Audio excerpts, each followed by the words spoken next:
It started with a routine deep-sea probe in the summer of 2014. NASA had been quietly ramping up their ocean exploration programs for years, partnering with NOAA under the guise of climate research and resource mapping.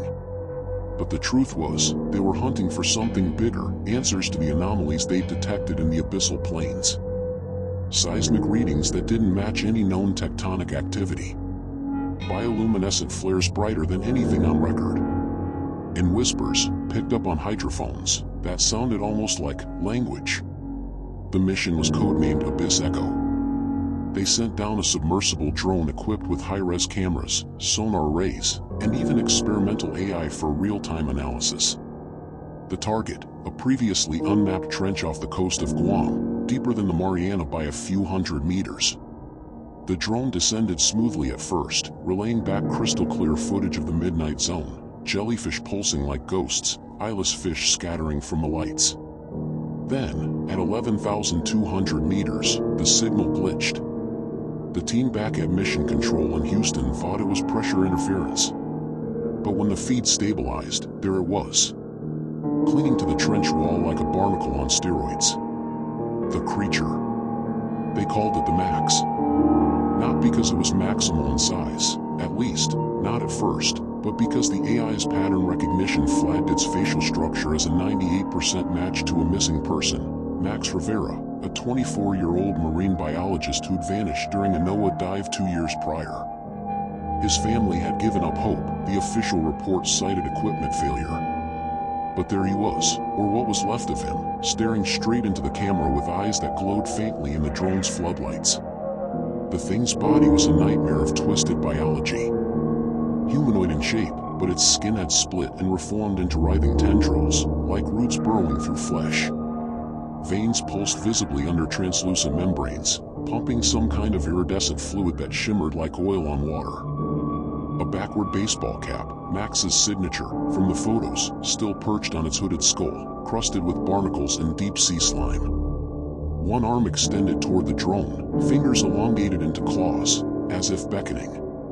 Come closer. Join us. The audio feed captured it then, a low, gurgling whisper that the linguists later translated through spectral analysis. We are awakening. The surface calls. Panic hit the control room like a tidal wave.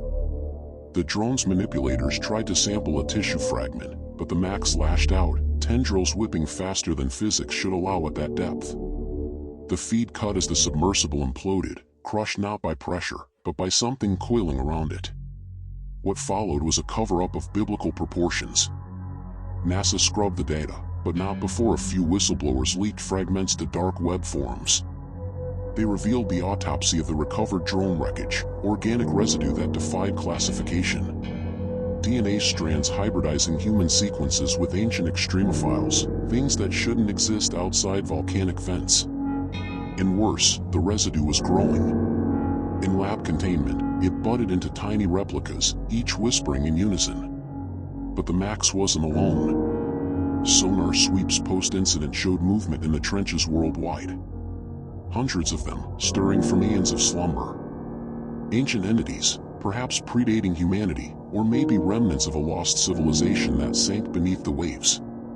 They fed on pressure, on darkness, on the psychic hum of billions of minds above. And they were hungry. Rising temperatures from climate change? Just a symptom. The real heat was coming from below, as these things metabolized the planet's core energy, preparing to breach the surface. NASA's brass convened in secret.